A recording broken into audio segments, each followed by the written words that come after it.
She worked. You good? All right, the hour being 9 a.m. on Friday, the 21st of February, we're going to call this meeting of the DPW and Fire Station Building Committee to order. Bob Priskini is here via Zoom. Alex Bazanson was not able to join us for this meeting. But no invoices to approve for this meeting? Negative. Nope, we're all No caught up. invoices and no minutes at this meeting. So we'll move right on to Phase 1 construction schedule update. Taylor, Anthony, Yeah, Anthony, want to give an update on? Yeah, so point that microphone right at you, would you? oh, sure. So we're doing pretty good on site. We're moving along. You know, it's kind of tough with this weather. Ground's still kind of frozen. They're doing as much as they can. Yesterday, I was on, 2 days ago, Wednesday. Today's Friday. Yeah, Wednesday I was there. They were taking down some of the retaining wall. John, is everything okay? Yes. You're okay with everything? Yes. Okay. So they're doing good. They're excavating soils today. The geotech was on site today just to go over some of the soils that they could take off. We do hopefully have a meeting today about some of the soil testing that we want to review again. But for the most part, they're doing as much as they can with the circumstances that they're under. Yeah, mostly, I mean, really just working on cuts at this point, taking soils out. So they haven't started any, excavation for foundations or anything like that at this point. But really all it has to do with the soil classifications, getting that right. The spec is pretty heavy on what they can take and how they can take it and how it has to be classified. So we're working through those details with the contractor now, and they're trying to get that right. So we're just trying to stay on top of them, make sure they do it right, so the town doesn't end up in a situation. So Right, and they've done it before, so yeah. you trust that they will do everything? that we're Absolutely. required to do? There's just a good amount of steps Yeah. that need to take place in terms of testing, and then where the soils can go, how they get transported, that sort of thing. So And as Brian said at the last meeting, and just for the record, we're not talking about hazardous materials that we've discovered on site. There's just different DEP regulations, and if you're shipping soils out of town to some other location, you need to have it tested so that the receiving site knows it's clean. correct, and it's a DPW. It's very, very typical of DPW sites. Right. That this takes place. All righty. There's no real coordination issues with the police right now, because I just drove by the site. You can see the roadways kind of cut in, but as you said, the topography's they still have to work on lowering it down. Yeah, I think everybody's been working together fine in terms of if there's any coordination needed with, John's crew or, the police. I think everybody's getting along, playing in the sandbox nicely. John's letting them use kind of the back side of the DPW as a truck route so that they don't have to go in and kind of turn around. And so I think that's working out fine. Yeah, working out good. And I've checked it out daily too. The topography, like you're talking about, that big lip, that's all gonna get leveled out eventually. down, yeah. Yeah. Yeah. So, Actually, one other thing, Sure. sorry. Not a major issue, but they did encounter some Japanese knotweed out in the back. yeah, So we're working through now the best way to dispose that. For anybody that doesn't know what Japanese knotweed is, and it's an invasive plant. Kind of looks a little like bamboo. It grows everywhere. You've seen it everywhere. Most of us probably have it in your yard. But you cut it down, you bury it, it'll grow next season. It's very difficult to get rid of. You pretty much have to either burn it or treat it for multiple years. and that's an example of something that we don't want to ship off to some other site. Exactly. Give it to them. Yeah, exactly. So the team's trying to work on the best way to kind of get rid of it. It wasn't shown on the plans. We kind of encountered it in the back there. So we want to try to find a way to keep it on site and bury it on site somewhere that it's not going to be used, because it could get pretty costly to try to ship it off and bring it somewhere else and treat it. And so one of the things we're working through now, just to give everybody a heads up. No, we don't have a plan yet, or I should say the design team doesn't have a full bore plan yet, but it just came up this week. Not unique to this project, but still a Yeah, thing to be dealt with. We just encountered a ton of it on a project in Stoughton and had to deal with the same thing. It's all over the place. Great, all right, moving on then, if there's nothing else, to status of the North School move. Taylor, John Stone, whatever. I know that fencing quote, Anthony's been working on that, was just accepted from Hawkeye fence. Hawkeye, I just sent that over to them, and the email before, they said they can be there up by next Wednesday. Great. That, Sean, was that off the state bid list? No, we just got 3 local quotes for fencing. They don't have fencing on the state bid list anymore. So, Did you file through quotes with Scott? yep. Okay. Yeah, we sent, or I don't know if we sent them everything yet, but we can.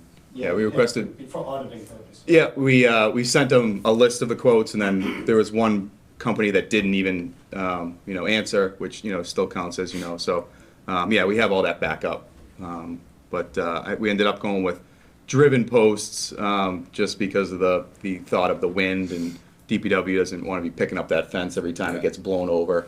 So a little more cost for the driven posts, but I think all in all, to have it there for a year and a half or 2 years is a good idea. I think it was 25,000 for the Yeah. fence, right? For the year and a half or so, which Yeah. I thought was a great price. It was actually a good price. I checked with a few local contractors too that rent fence out all the time. They told me it was a great price. I looked at some other quotes from some other jobs. It was right in line. So I think we're being treated fairly there. So for the neighbors of North School, the residents who drive by, you'll see some chain link fencing going up around the perimeter of the North School property, which will then allow the DPW to increase their move of equipment and materials from Central Street up to North School. So John, why don't you just give us a little update on what you've been able to do thus far and what your Well, general plans there are? were no Connex boxes on the state contract list, but we found Triumph Modular is a vendor on the Sourcewell contract. I don't know if you guys are familiar with Sourcewell. Yeah. We have our finance director looking into the legalities of it as it pertains to public purchasing. But we think we can use Sourcewell. Great. Mr. The six Connex boxes were just a bit under 60,000 delivered. a piece? No, no. Oh, total. Oh, Jesus. Scared me there for a second. That changes everything. Mr. Donovan? Made out of gold, right? On the fencing for the North School, are you going to encompass the whole property or come in, or specifically going up Birch Street and cutting out that little parking area and just tagging it onto the building, or what? Yes, we were gonna cut out the parking area. And So basically everything else the- will be fenced in. Yeah. Yeah, that's fine, okay. About 1,400 feet, linear feet of fence, and 2 vehicle gates and 1 pedestrian gate. Yeah. Okay. When they're there on Wednesday, if We'll they, be there. yeah, we could all kind of meet and just make sure we agree on Okay. kind of the layout, because if we don't show them exactly where it's going to go, they'll probably put it where we don't want it to go, so. Sounds good? If I could suggest, I think we talked about this too, is at least one of your vehicle entrances to have the gate off onto the property so that the first guy that gets there in the morning can pull off of Adams Street or whatever, Yes. and then unlock the gate instead of stopping your truck out in the street and going to unlock the gate. You know what I'm talking about? Yes. Right? Inward gate. Yeah, at least one of them, if Yep. not. Okay, so that will allow, so I was actually behind a DPW truck on the way here, you're bringing up some of the concrete blocks up there, so that's started. Yes. And then once that fence is up at the end of the month, it's, Have at it, yeah. We yeah, haven't ordered the trailer yet. I think we have a little time on that. Yeah. Yeah, you do. We're renting that.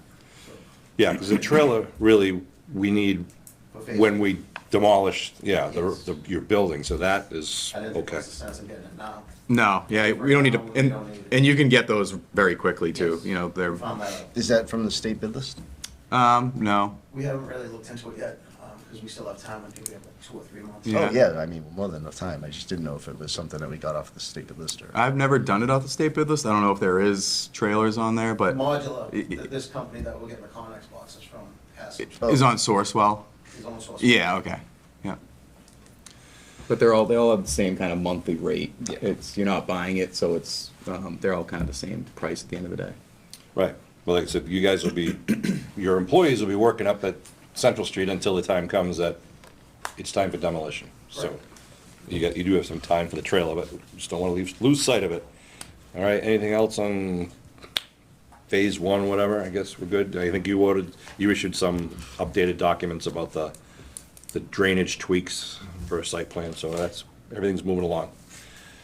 So phase 2. General updates. I know we had a long discussion the last meeting, which was February 10th. you guys have been, you guys meaning KBA and Weston and Sampson, have been working on updating the plans, getting ready to go out to bid. Any general updates, specific concerns? No specific concerns. General update, we did receive comments back from the Ready Check, so another third-party consultant reviewing the drawings in addition to Bob and yourself. We had a good call with them on Tuesday, I think it was, Tuesday. Just kind of go through their comments and their process and how it was. So we've been capturing a lot of those. We've kind of given ourselves the internal deadline of today of just having a pencils down set that will be issued for bid next week, which will be live on Wednesday. And anything that's not captured will be into the first addendum, which we haven't scheduled yet, but not that. Usually that will be the next 2 weeks into the bid period. But again, a lot of the comments from Bob and everyone else have been captured already. Coordination between all the consultants. Some of the new comments from the DPW a week or two ago have all been implemented in, coordinated. And again, if those aren't captured in this first round, they're being documented or have been documented and will continue to be imported into the documents. So really, right now, really just Brian and I are just going through the specifications, confirming that all the front end documentation is accurate. We're requesting all the correct information, the unit pricing, just getting everything really buttoned up. So that the bidders have, the correct documentation for what they were bidding for. But all in all, again, just kind of like the last dash to get all the documentation in its most perfect form before it goes out to bid. Great. And can either one of you guys, go ahead, Bob, sorry. Hey, Sean, what is the latest that you looking for? Any comments back on the spec? Latest, I would, if you're still giving us anything, I would say no later than Monday morning. Next Monday morning. There goes your weekend. You know how many books that is to read? Yep. We do, yes. Well, that leads into the question I was just going to ask, if either Taylor or Sean, if you could just explain for all the players here, the difference where after you guys issue the bid documents, there is going to be things that we notice, and that you can supplement, and then later down the road, there may be a request for clarification from the contractor, or potentially change orders down the road. Can you just go over how this is a kind of a living document? Yeah. Explain the So process. once they go out on the street, there's a period that the contractors then have that it's set aside in the specification, a period that they have to ask questions. So along with little tweaks that might be happening still in the design end, or if we're reviewing it after it goes out, or anybody else, and we pick something up, there's time before the bids are due that the design team can issue an addenda to the contract, which makes it part of the contract documents. So there's that going on where addenda are issued, cleaning something up or making a change, whatever it may be, and then also answering any questions that contractors have. Those questions then get issued in addenda as well, so that every single contractor is getting all the same information. So we can't tell one contractor one thing and then not tell another contractor the other thing. So everything's open, transparent. That's part of the process. Our sub bids are due on March 26th, and then our GC bids will be due on April 9th. So that just means that if we're issuing anything that is going to change what the sub bidders are looking for, we usually like to issue, probably up within like 3 days before the bid, at the very last, minute sort of thing. So any addenda that's going to affect any of the sub bids, you want to get those addendas out before, 3 or 4 days before the sub bids are due. Then at that point, you can even still make more addenda if you have to, for things that'll change the GC's scope, and get those out, 3 or 4 days before the GC is due. So it's a typical process. Some of it's just housekeeping. There's addenda that'll go out that are just the filed sub bid numbers. Those get published out so the GCs can use those to make up their number. So it's a fluid process, and it's all spelled out in the specification of what needs to be done, when, how it needs to be done. You know, they can't just willy-nilly send questions to the town manager. It has to go to a certain person. It has to take a certain form. So we are using Project Dog for the online bidding, which is great. Everything gets posted on Project Dog. Anybody that wants the documents has to sign in on Project Dog. So we have a running tally of who pulled the documents, who's looking up anything. Anytime any addenda goes out, it used to fall on the town to send the addenda out to every single bidder, and then you'd get a bidder at the end of the day saying, hey, I never got the email. This way that can't happen because Project Dog pushes everything out. So the design team uploads everything, and then Project Dog handles the distribution, which is nice and clean. Great. And then prior to the award of the contract, we'll issue any of the changes that happen throughout the bidding process, like a conform set, so everything is compiled, everything's issued to the contractor when they pull the permit. And that'll be the record document going forward. And I think as you're alluding to, during construction, more questions will arise. Right. You know, whether it's something that was overlooked or there's some confusion or duplicated scope or no scope, then there's further questions that are asked during construction. Then we reply to them, and if there's costs associated with them, we review them as a team, talk to the town about it, and then just go through that whole process. Right. A lot of documentation. A lot of paperwork, yes. And not every change order is a cost increase, but most are. There's But- credits too, yeah. Yep, sometimes it's a benefit to us, but we'll deal with those later as we get into the project. But everything's documented, and the committee has to approve anything that's gonna affect the budget, basically. Yeah. Bob, once you- we get- I have three items that I'd just like to bring up just for discussion. Okay, And one of them is the building automation system. I know we spoke during the DD review that it wasn't clear if there was a system for each building or if it was gonna be combined in one location. Still going through, reading through the specification, still not clear whether or not the front end's gonna be in one location or in both buildings. So we could look for some clarification on that. is Thought that, we discussed that and we decided they were gonna be individual. right. They were gonna be separate systems. So this is the system that basically where the fire department have a computer that can control the heat and air conditioning systems, and the same thing in the DPW. And I think you're asking, are we having a standalone system in each building that controls each separate building, or is there gonna be one control center that controls both buildings? Separate, yeah.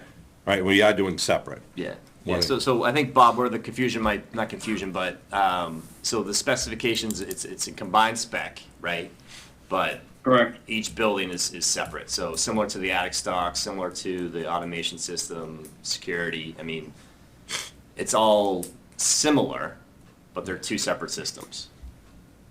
Okay, because it doesn't say like provide two systems, one for each building. That's all, just for clarification. The other item is the building flush out. So, I understand that that's for 10 days, and, could you just go through and just explain, what that consists of so that everyone understands it?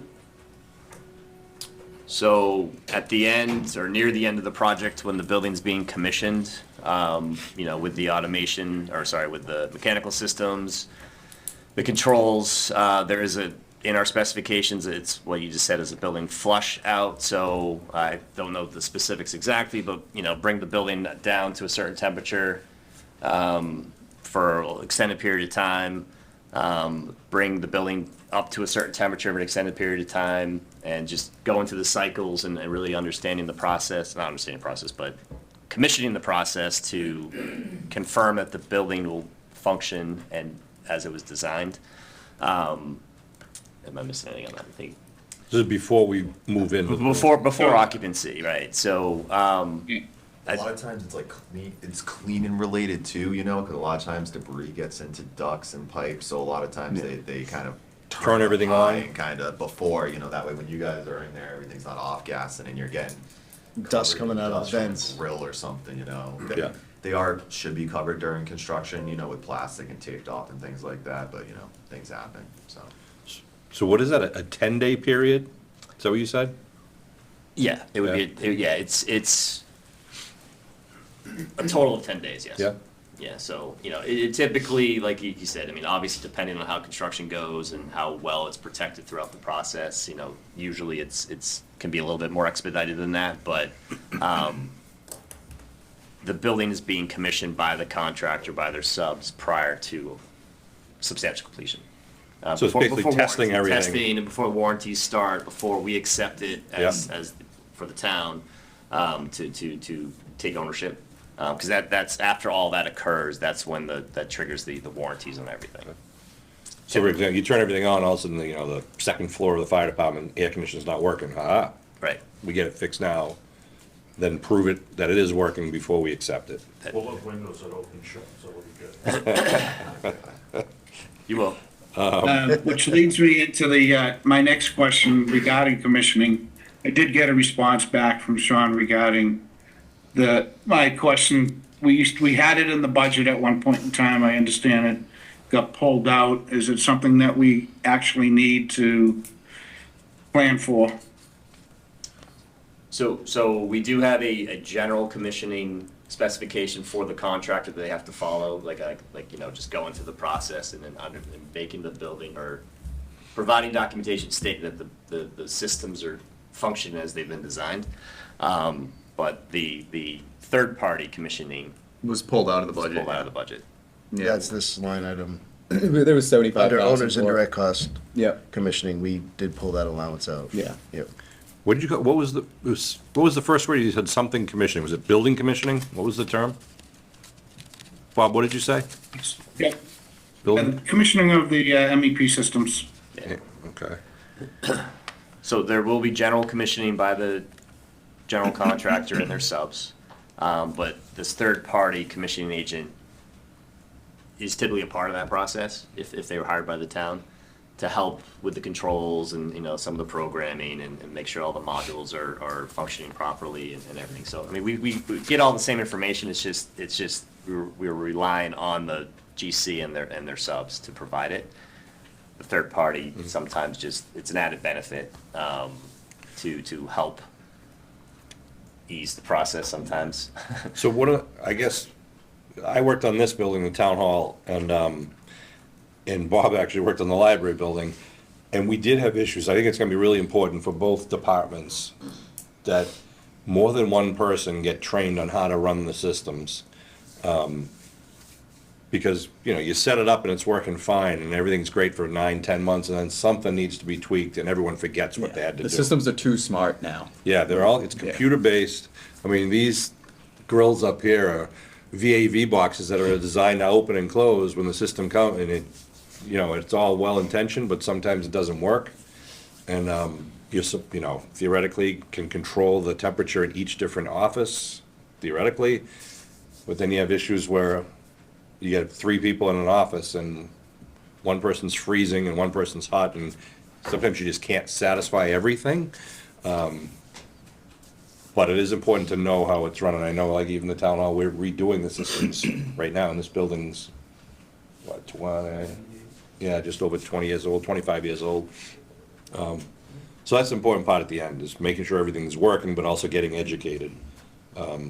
And actually on that, so as part of the specs usually, I don't know who like runs facilities typically in this town. That's the thing, is we don't have a facilities person, so it comes to the department heads. For 75,000, we'll give you the librarian. Oh, jeez. But yeah, so a lot of times, you know, as part of the startup, they're supposed to have the manufacturer rep there too as well when they first start up a boiler or something big. And you can watch them, and a lot of times they videotape the startup process. So I'd recommend, I'm sure this is the handy person on the fire department, I'm sure there's a handy person on DPW that's always like, hey, you know, Larry, can you come fix this? So I would recommend that, but that's, you know, a year and a half away, so. The specs probably have the videotaping in there. Yeah, we do, that's what I mean, it's pretty standard, but, you know, it's nice to have your people there when you're ready. You know? Yeah. I mean, it works just as well, like, with anything that's warranted. You'll have a point of contact with all the You people that will. run these things, so you'll be able to contact them. For a year. Yeah. Yeah. That's- It's after the year Yeah, where things start to All get of a, screwy. yeah, all of a sudden the wheels fall off And, after a year. and we'll go over this too, but there's a difference between warranty and maintenance. So like the number one thing is the filters and changing of the filters for the HVAC system. That's covered, that's not covered by your warranty, that's general maintenance. So the day that building is turned over, every 3 months or, those filters should be being cleaned, changed and cleaned. It's not something that your warranty will cover. So we've seen it before where clients just say, oh, we thought they were coming in and changing filters, and a year goes by and there's an issue with the HVAC system. So we'll go over all that, and when we're closing out the building, the town will know what they need to do and what they don't need to do. But that's the biggest thing. And then in terms of commissioning, we can get some pricing for commissioning. It's not too late to kind of put it in. It's something you can add at the very end of the project and have them do, kind of a slimmed down version of commissioning to run through the systems. I think there's better value there than having commissioning agents sometimes on kind of just watching and waiting the whole time. But we can get some pricing for commissioning agents, and the town can make a decision, once we see where all the numbers are coming into, of how they want to implement that. Yeah, great. Yeah, because, I mean, these buildings are literally living, breathing buildings, and, I mean, we talked about it last month about the energy code and how Yeah. tight they are. So it's important that the systems work, so you don't have to open the windows. Or if you do open the windows, how does it affect the system? Okay, anything else? Bob, anything else? In the previous DD review of the specification, there were a couple of items that needed some input from the end users. I'm not sure if that actually happened. One of them being the UPSs for the racks that are in each building, and the audio-visual requirements and so forth. So what about the UPS? You talk about battery backups, UPSs? Yeah. Yeah, battery backup, just to take on the blip before the generators start up. I know the previous response is that it was gonna be the responsibility of the town. So I didn't know if that was actually conveyed. It shouldn't be. No, we have a UPS system in the network rooms for each of the buildings, so that'll, the 7 or 8 minutes, which it will, whatever. I mean, shouldn't be that long, but there's a battery backup for each of the systems, so there won't be any blip or any downtime for any of the buildings. So before the generators kick on. And then all audio-visual conversations have occurred, locations of monitors, TVs, speakers, all that stuff, that's all. The number of them, we still. The number of, the locations, Yeah, the number of them, that but the was- actual AV system or what will be supplied is yet to come. That'll be an owner-supplied product, once the budgets are kind of more flushed out, we'll have those conversations. Yeah. But you get your elements As in the right. long as we have the infrastructure to support them. Yes, Yeah. no, that's all, That's the all in biggest there. thing, is just Yes. the number of ports. Yes. Wherever they'll be. Yes. We still gotta work out. Those are included. At least for the fire department side, we still gotta talk with, Steve Hook and. Well, get the- those pieces, yeah. Yeah, like that, as far as that AV stuff, we just need to make sure we have the number of Outlets.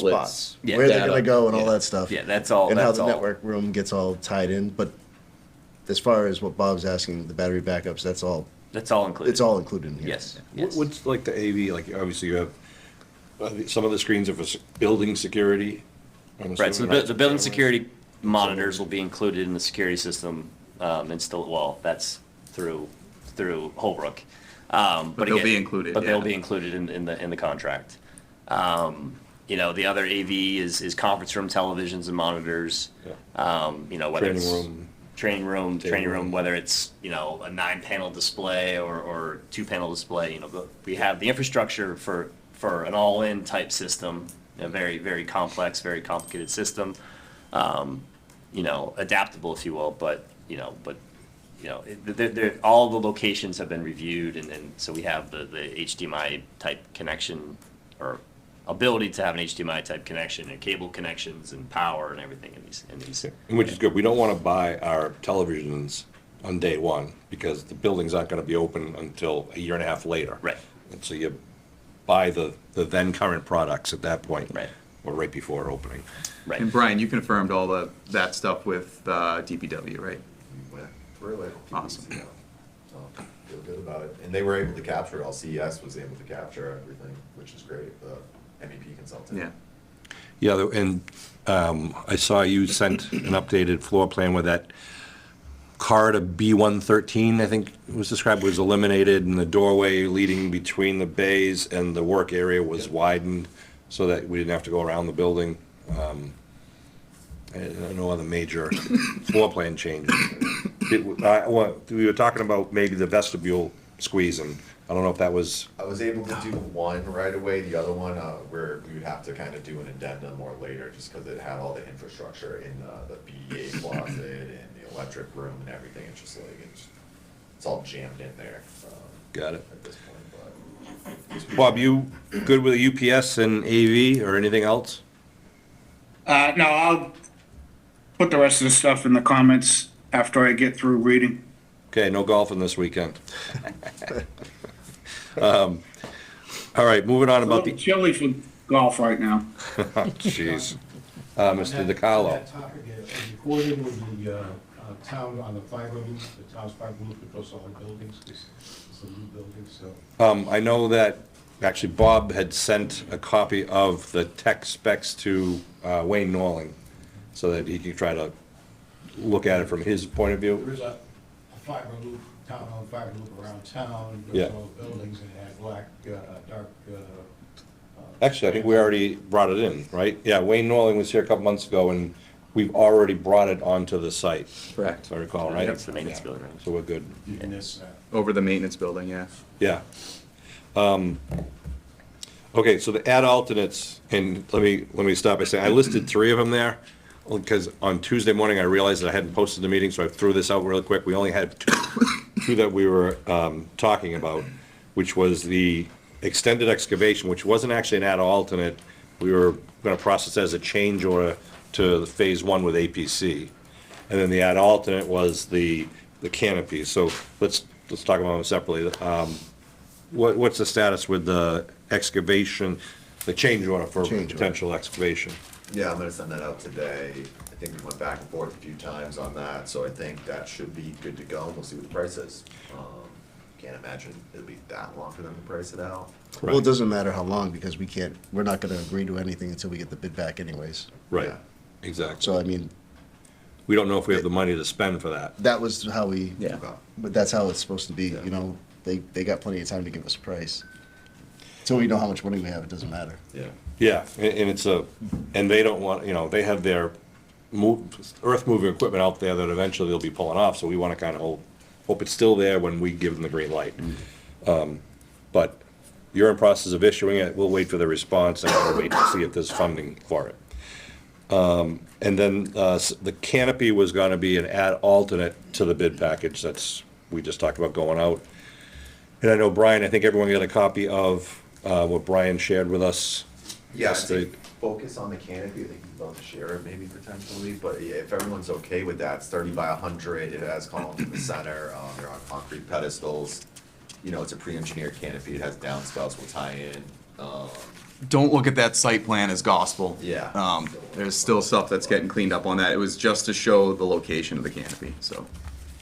And I compared it to the truck routes, you guys had, and it seems like it fits in there. That was my big concern, was at the lower end of the canopy, make sure has enough clearance right in that area, which it appears to do so. I think, Sean, you said it's like 75 feet away from the building-ish.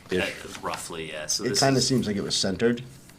And we just looked at this, but from the fire department's standpoint, if we could move it a little farther north, just so we could stage, when we have to do our hose testing and things like that, to give us a little more space to park our trucks on On the left-hand side? Yeah, no, I mean, as far as the size of the canopy, it's perfect, as But long as it move it up. works for the DPW. But to slide it up north just a little bit, that's why my question was, how far does it have to be from a building? Yeah, we can scoot it a little further south. There is stormwater chambers, in that area. I know it's not shown on this plan, because this is a overall layout plan, but I'll try to get it as tight as possible. Yeah, I mean, I'm not trying to squeeze it in, Yeah. up, but just so if we ever have to stage our vehicles and do our hose testing, that's kind of where, the reason that we wanted a whole area to be big and wide is so we could have the space to do what we have to do. Right. And I mean, it's a process for us, but we have to lay everything out, and we'll coordinate that with the other departments, but just to make sure we have the space. And the last thing we want to do is, say the DPW has vehicles parked under there, we don't want to block anything in. So Yeah, I just move it just a like little north, bit more north. north, yeah. as- 5 to 10 feet, maybe. Whatever would. 10 or 'cause 20, I mean, whatever it's you still can a pretty good amount. I mean, that is, it's over 70 feet, because that's 30 feet from the, where the generators are. I think that's what that number is, so it's pretty far. 72. Yeah, I don't have a copy of the plan that shows where the Caltech chambers are, the drainage system. But to your point, you're not gonna build on top of the drainage system. No, don't do that, but, you know. We'll go up as But- close as possible, but do you want to show the canopy plan, maybe, just to make sure everyone's on board? So it's pretty basic, single console roof to the back, but yeah, center columns, and, yeah, Are the gutters required? yes. Yeah. So what do you, just ground recharge? We'll tie it back into stormwater. It'll just, the main thing though is if not, we'd probably want to put like a rock trench bed, because if you don't do that, it'll just tear up the asphalt, just the water over time, Yeah. just will degrade it. It's pitched back toward where the fence will be. Yes. And then the gutter, if it's close to the stormwater drain, that gutter can just head down that way and. Yeah. We will tie it in. Yeah. On the site plan, which is not viable, as you said, it seemed to be pulled out a little off the edge. Like, why can't we put it as tight to the edge? Yeah, we could look at that. You know, I mean, just again, to have as much open space behind the fire department. Well, I mean, does it qualify as a structure? Is there a variance issue with that, or? It's 10 feet off the lot line, and, yeah. Well, actually, yeah, if you see. I mean, I'd like to, I See mean, that why not tighten it Exactly. all the way? But This- I just didn't know if we were gonna have an issue with variance. Because it's, This blue line is the buffer, so, we should be able to pull it to the blue line, but I do see it kind of coming here, clipping it, so we'll see what we can do. If we have- Maybe if that corner goes, like, if it goes up north, Yeah. then it would fit. yeah, and what you're talking about is de minimis, I don't think we'll have an issue with it. But I think if we can move that canopy to the edge of the pavement as much as possible without interfering with your light poles, all the better, because anything behind the canopy is kind of, not unusable space, but it's gonna be hard to get to. And this is just me thinking far ahead, and you probably know the answer to this, but say, in a perfect world, we have the budget and everything works out, and we do this, do we have to go back and do planning and I think we just let them know. permitting? No, I think, and I did mention this to town planner, I said, there's the potential of the excavation out back, there's the potential of the canopy. I said, we don't know if we have the money to do it, but if we are going down that road, we'd update you and show you the plan. Yeah. And I think they'd consider that a minor change, because it's Okay. not changing circulation, it's not changing, anything, drainage. So no, they just want to be updated, so, Just want to know how many more engineering no, invoices no, we're it gonna wouldn't be get. a review, because, again, they don't want, when we're done with the project, we give them the final as-built plan, this is what we built, they're gonna say like, where the heck did this canopy come from? Yeah. A year and a half ago, there was nothing there, now, so we just wanna update them, so there's no surprises. So, great, so this is gonna be an add alternate, but again, if we can move it tight, move it up as much as you can, all the better. Good? And so that is our only alternate. I think that's what we're putting in the bid form, Yeah. calling it detached canopy. Yep. Just for I did I talked to Morton Buildings to say, what is, if we were to ever build and this is really, I don't think we're gonna have the funds to do it, but I was curious if the town ever did 5 years from now. And I said, what do you guys, what's the cost of building a freestanding detached storage building? And just so you guys are aware, and I don't know if you wanna go with Morton Buildings, but it was $75 a square foot, and that included pouring the slab, putting in, building it, erecting it and everything. So for a, I wouldn't hold that number Nah. at all. why? Well, there's still site work stuff to do. Because that's, Oh, because, that's if you're buying it or I'm buying it, that's not public procurement. okay. Prevailing wage will, Yeah. that's Yeah, not they'll have to procurement. add that into it. So it just, that's a, we run into that all the time. I forget your name, I'm sorry, what's your name? Todd Costa. Todd what? Todd Costa, he's the manager. Principal, studio leader for public safety at KDA. Thank you. We run into that with all the time where more in, name, all pre-engineered metal building manufacturers will give you those juicy numbers. Yeah. It's really easy to build. They're not putting into the account that it's a prevailing wage rate job. It has to be publicly bid, and that significantly increases that dollar value. As we're seeing with everything else. Yeah. That's right. All right, so any concerns, questions about the paperwork needed for the change order and the ad alternate? Good. Bob, you good? Yeah, okay. I'm assuming that. I'm good. Okay. The anticipated dates for bidding, award, and demolition, I think we already talked about the bidding, and bids come in April 9th. April 9th, yeah. So everything was advertised, everything was advertised through Scott's office, combis, local newspaper, local town hall. We took care of the central register, so everything's been posted, advertised. Also, Molly and Alex in my office sent out a reminder to all of the bidders that were pre-qualified. Hey, remember you were pre-qualified for this, it's hitting the street next week. So we did one, kind of an interim one, a couple months ago, but just another reminder on top of the regular postings that are coming out, just to let them know that it's coming out.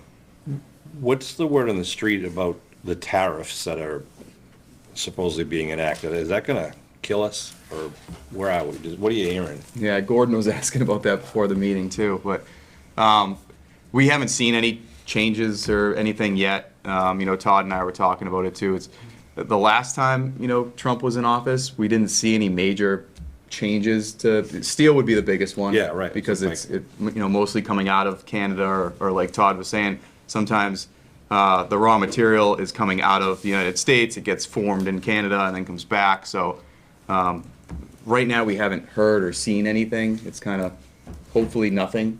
Hopefully it's a blip if anything, but We'll wait till April 9th comes. yeah, we haven't, nothing of concern right now. I mean, bids, you were just talking about some bids that just came in that were unbelievable, so. KVA and Weston Sampson just received bids on Easton Public Safety, which came in significantly under budget, to the tune of $8 million under budget. Let's hope that continues. Yeah, that's 150 million. Yeah. It's a very big project, but if we could get, Scale that a down. couple percentage points of that, out of it. we'll be in good shape, so. Yeah, and I actually think, so I do a lot of water treatment plant projects where they, a lot of it's Buy America, for America, BABA, or AIS cert, so a lot of steel is made in America, so I think that will be okay. I think maybe we might see the issue in things like we're struggling on the BABA requirements with switch gears and generators and things like that, where they have little, a lot of foreign parts, like microchips and things, but yeah, no one knows, let's be honest, right? But when the bids come back, it is what it is. It is what If it it goes up after the fact, that's not our problem. They have to Correct. absorb it, right? Yep. Right. The contractor has They to need a absorb it. forecast out, so Right. what they need, so. So it's their determination how to roll the dice. Right. It won't stop them from attempting to get that increase. Yeah. Right, they might Our job will fluff it. obviously be to vet that. Yeah. And They gotta hedge their bets, and maybe they That's- increase their price a little bit. Yeah, that's the explosion you saw during COVID. Nobody knew what was gonna happen. Yeah. So that was really what was driving construction prices nuts, were all the contingencies that contractors were placing on things, because they had no idea what was gonna happen, so. We've seen that settle back down now. As long as everything stays, status quo, in the United States for a few months, we should be fine. All right. Anything else about contract dates and all? Really, we're gonna be in the waiting game now. see how things go. Will the results of the sub bids on March 26th give us any sort of indication where we're heading for the general contractor bids? Loosely, they, kind of the old rule of thumb is to take those numbers and double them. And that should kind of tell you where your final number is gonna come in. So, you know, we'll have a kind of a rough idea, Okay. but that's not always the case either. So when those sub bids come in on the 26th, what's the process then? Pomeroy's gonna review, or KBA, and what happens? Yeah, so everybody has been pre-qualified. So you don't really need to go through a DCAM review process of Right. that bidder, but we will review the bid, the design team reviews the bid, make sure that all the, Ts are crossed, Is are dotted, sort of thing. If something looks off, we make a call to the contractor and say, hey, are you sure you're comfortable with this, or, things You're like $1 that. million So- less than everybody else. Absolutely, you look for outliers. Yeah. If your numbers come in and they're all within 2 or 3% of each other, you have a great set of bids, right away. So, and the other thing is too, we're all familiar with the bidders, so, we're comfortable talking to them if we see anything. But yeah, there is a due diligence process. I would say it's less at this point because we pre-qualified. Had we not had to pre-qualify, then we would be doing DCAM reviews, we'd be doing reference checks. We've already done all that. And then the GC incorporate some of those numbers into their bid? So the GC has to take all the filed sub bids. I think there was 11 of them. So, your electrical number, plumbing, HVAC, tile, flooring, painting, on and on and on. Those numbers come in on the 26th. And then when the GC puts his number together, he takes who he wants from those filed sub bidders. He doesn't have to take the lowest. In some cases, he might not like working with some of those filed sub bidders. Some of those filed sub bidders might not like working with that GC. Whatever it may be, he takes those 11, he put those into his bid, he puts his bid on top of it, and that's your final bid. Right, that's So- what we'll be looking at. Yeah, so like the big one that the GC carries is site work. Is probably gonna be his biggest number of everything, especially on this project. Site work is not a filed sub bid, so that's, one of the ones that the GC will be kind of putting on top of his numbers, but, so, that's how it works. Alrighty, so then moving on, just a kind of a budget update. What is our target construction budget right now, based on all we know? For, Phase two. Phase two, Phase two. right now I'm carrying around 31 million and change as a kind of an estimate. I think if anything. Not including contingencies and stuff like that. Correct, yeah. If our bid number comes in anywhere around 30 million, even a little bit more, we're in great shape. Yep. That's what we're looking for. Great. Where are we? Well, can I go back really quick, just to go back to what we were talking about, the network equipment, computer equipment, all these things that we zeroed out?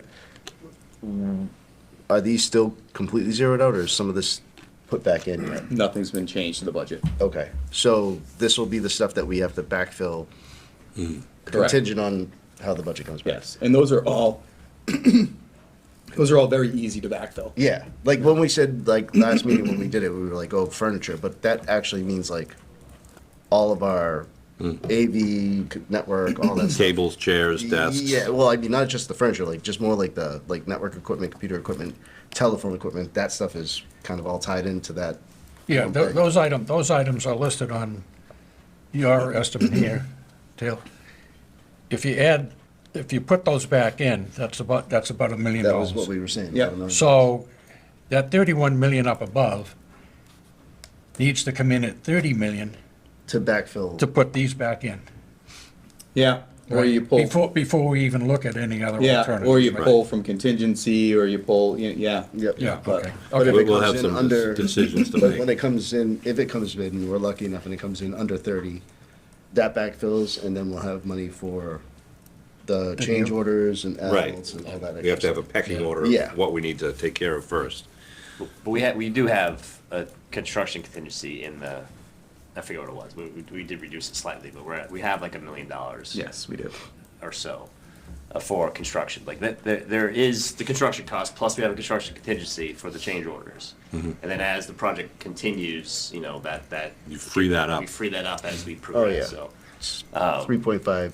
3.5%. So there's about $1 million It's actually there. that almost exact number. Yeah. 1 million. What was it? 1,058,000. So if the bid came in right at what I'm kind of showing is left over, 31 and change, right? You still have enough to move forward with the project. And then it becomes a game of, we protect that contingency as much as possible until the end of the project. And if everything's going well, then at the end of the project, then you start feeding back in your furniture and your AV, and you can't do it too soon. Right. Because that construction contingency is to protect the project. That's why it's there. There will be change orders. We don't like to talk about them, but there will be change orders. There will be things that come up. That's what it's there for. Yep. So. Yeah, and on this project, our LSP team, I mean, we have 4 soil classifications. Your on there. LSP, your licensed site professionals? Yes, sir. But, we're carrying 4 For everyone. estimated quantities of different soil classifications. We do have underground fuel tanks here. So we tried to estimate any potential issues, because, we don't want to run into those, but, we also don't want to just throw in extra soil removal, because that is expensive, actually. Like, removing soil from the state is very expensive, so, so just. So there's a certain amount of money in our budget that assumes we might have some remediation to do. Yes. And if we find that there isn't any, great, there's a cost savings there. Yeah. If is some, we might have to supplement that depending on the extent, but we just don't know until we get going. Yeah. The other side of it too is the team is constantly looking for credits. So if there's something the contractor doesn't have to do, we'll ask for a credit back. If as we get into it, we find there's an easier way to do something, or, hey, we don't need to do that. I know KBA is very good at kind of seeing those things and picking them up. We'll ask for a credit. So it's a back and forth, but Yeah. it's And not all changes in the red. Some Right. of them will be for the black, and to put some more money into contingency. And sometimes those savings are sometimes offered by the GC, that he'll have an idea. Absolutely. Of, let's simplify this, let's use this material instead of that, or whatever. Yes.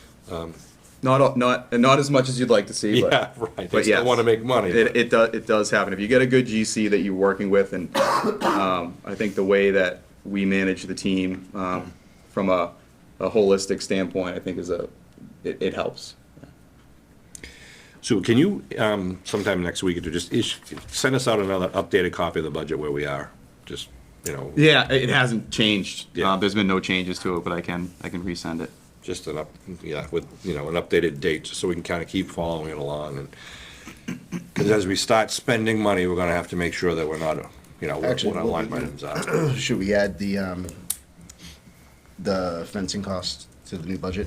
Or will that be a separate invoice later down the line? Well, we are carrying, I think, 200,000, correct me if I'm For the wrong. move, yeah. For the move. Yeah. So But that's that should be built into that? coming out of that 200,000. Okay, all Right. right, good. Yeah. So it's, So we yeah, don't it's have not to add- additional, all right, correct. all right. It's covered. And I So the think, Connex box is for 60, comes out of that 200. yeah, And the trailer comes out of that 200, but that's where I think we're gonna have to start following these line items, and when we pay a bill, which line items are coming out of. Yeah. yeah.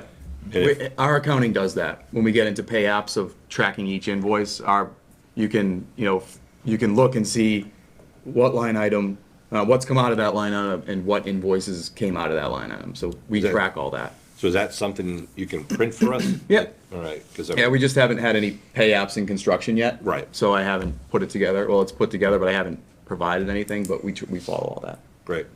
Yeah, I think we should, not that I don't trust you or your system, but I think the committee should have eyes on. And Yeah, follow absolutely. along. And we reconcile with the town too, so, the town accountant, whatever system they use, we can match them up, make sure that their bills that are getting paid are the same ones that we're telling them to be paid, and, as the project goes along, we just want to make sure our numbers are the same, and we haven't had any problems.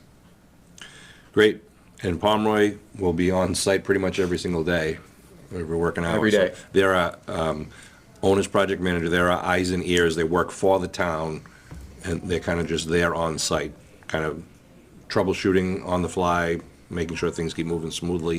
And if there's an issue, we hear about it quickly. right? Yeah, and for this project, being the size of it, we'll probably look at weekly meetings.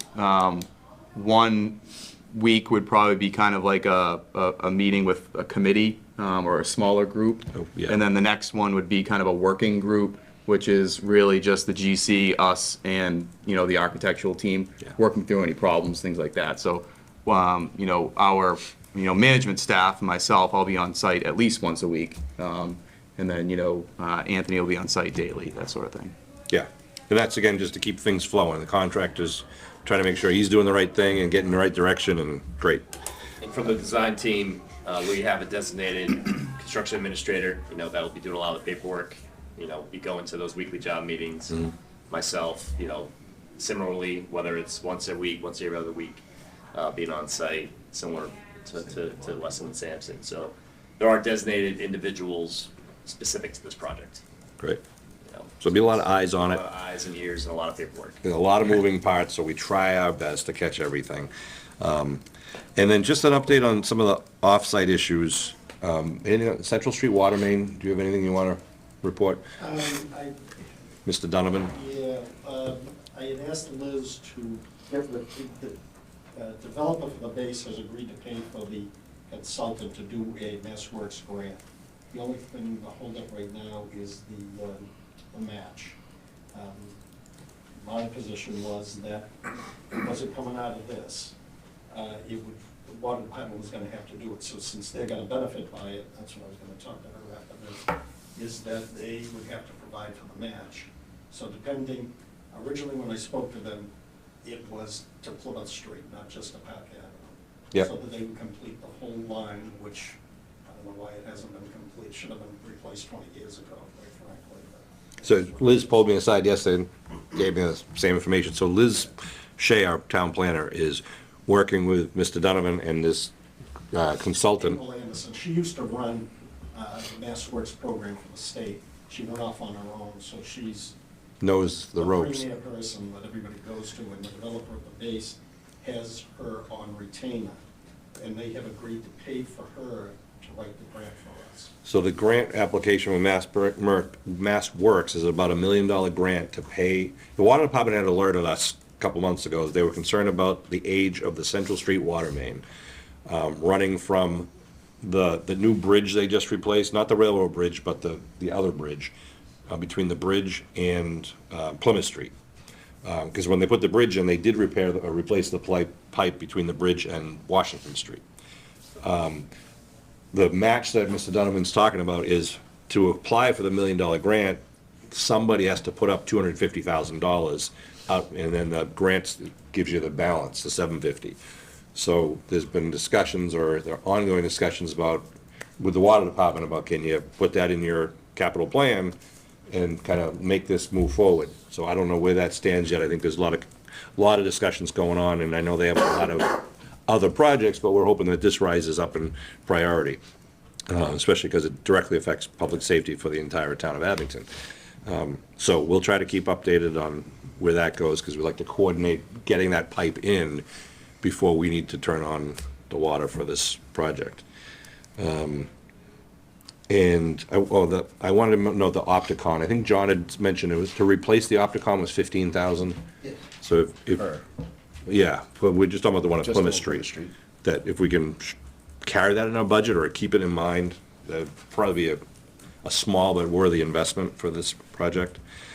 Anything else to the Central Street, Washington Street? We already talked about signage last time on Central Street. Anything else to be heard on this project as a whole? Otherwise, we kind of sit and wait right now, right? I mean, there's no reason for us to meet in 2 weeks, unless someone tells me why. When would we want to meet next? Sub bids are March 26th, final bids are April 9th. I don't want to give Gordon too much time off, but, we I don't want to meet if we don't need to meet, and rather keep you guys working in your offices. Yeah, unless anything, comes up that we need to meet on phase one, I don't foresee it. I don't see a need to meet until we're ready to talk about bids. Well, if you submit that change order, when, is there a deadline for them to get back to you? Don't usually give them a deadline, but they usually within I would say 2 weeks max, maybe, Yeah. you know? I mean, that could just be an email. Yeah, Send you can just out, share that to information, because we can't make a decision on it. Yeah, not that Yeah. they're gonna do anything, but it'd be nice to know that. And then, should we, at least on the fire department side, schedule, or have you guys talked with Steve Hook as far as when that application process starts? he's- Because he's gotta submit the grant. Spoke with him yesterday. Yeah, he- You probably get the same information, Sean. It says March is when they file it, June you'll know.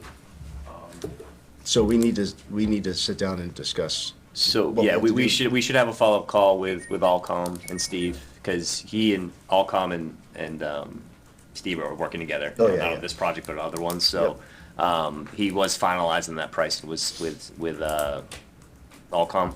So, but we could have a follow-up, just so that the process keeps moving forward, but, because I sent him some stuff, I think a week or two ago. Yeah, because I know that for the grant, it has to be pretty specific. Yeah, for what he has. and they're working on it. Yeah. But yes, we should just have a quick, brief follow-up and just discuss Yeah. if anything needs to change or added or. They handle all that. Yeah, well, I mean, from our standpoint, like, we're looking at, like, exactly how many monitors, how many. Yeah, that stuff is you guys. But we need to flush tell out, him yeah. that stuff before he submits it. So Confirm the scope of everything. Monday, myself and another member that's really Yep. understands the system that we have and what we want. We're supposed to be going to Stoughton to check out their new system. Okay. To just kind of get a updated running list of what we have. Yeah. After that, I'd like to be able to give that to you guys or to Steve, so we can at least make sure that when that goes out, we're not missing anything. Yeah. Yep. So just to refresh, our So that's bid March. specs and our GC is gonna be responsible to put, for example, conduits and the electrical outlets and blah, blah, blah. What we're hoping is 911's gonna then pay for all the monitors and running the wires Yep. and For the, the security system and the alerting system. Yeah, Yeah. and that's all through Allcom and. for the fire department, really. It's all, Yeah. anything related to 911 is Correct. what they can pay for. Yeah. Yep. Okay, so everything else in the DPW is in the bid Yes. docs. Right, Bob? You good with that? Okay. He's nodding his head. I'm Go. good. Can you just explain now with the electronically with the bids, when they come in, I assume it's instantaneous? Instant. Yep. So you'll, March 9th at 20. April 9th. You'll know. April We will know. April Yeah. Yeah. You'll know immediately. Immediately. Maybe at 2:01. Yeah, we get an email like 2 minutes after it comes in. They populate all the bids, the numbers, and then we do, so we'll know real quickly the numbers, and then we have to do some due diligence to make sure all the paperwork's filed appropriately. But with this online bidding or the electronic bidding, it's pretty hard to mess it up. Yeah. On the bidder side. All the bidders love it. Yeah. You know, Sounds very. yeah, instead of running to the town hall, you have new numbers last minute and Yeah. trying to get them in, right? They can sit at their computer 10 minutes before and put in a final number and hit send. So they love it. So sometime in the afternoon, soon after 2 o'clock on April 9th, which is a Wednesday, I think. I'll be in Myrtle Beach, so if the numbers come in high, don't call me. You won't be coming back. It's a Wednesday. So we'll be at the town manager's office with a champagne on one table and shots on the other table and see which ones we have to go I to. think we'll be in good shape. Especially if Easton came in that, rough numbers, what's that, about 6%? 5, yeah. 5-6%. Yeah. So that would be about 1.8 million for us, 1.6. I'm gonna be an optimist, but cautiously optimistic. All right. Hope We're for the gonna best. we're gonna be receiving another fire department bid, about a week or two before this one. So, and You'll get then a South, back end. Southbridge will probably be Southbridge. smaller, but it Might end up being around the same might exact be the time. same day, actually. Same time, Yeah. Yeah, so, but different area of the state, so Yeah. it shouldn't be bad. Different pre-qualified bidders. Yeah, Yes. so we're gonna get some other bids before we get this one, so we should know where We'll things see are what the trending. trend is, yeah. Yeah, so we're either getting more confident or more scared or whatever. I mean, it is what it is now. Exactly, We're not- yep. You know, Yeah, too late now. Yeah. so, if, would you like to meet perhaps the week after the bids come in? And I say that selfishly because I'm away on that Friday of the 11th of April. Yeah, I think that makes sense. If we If we there's need a to, need. yeah, if we need to meet in between too, we Yeah. can just throw it out there. Friday, the 18th of April is Good Friday. I hope it doesn't offend anyone, but we can at least hold that date, and we can always cancel the meeting if we don't need it. And we can call a meeting if something does come up between now and then. Does that work? Does that work for you, Bob? When do you come back, Bob? The 16th Of April? of April, yeah. Oh, so Friday, the 18th, you can be, So we'll hold that date, and if anything comes up in between, we'll come Right. back. okay? Anything else to be heard or discussed about this project, our endeavors? Otherwise, we'll take a motion from Gordon to adjourn at 10:05. So moved. And second, Seconded by Derek. All those in favor of adjourning, signify by saying aye. aye. Aye, 4-0. Thanks for attending, and keep your fingers crossed. We hope to give you good news in April. Thanks, everyone, for all their work.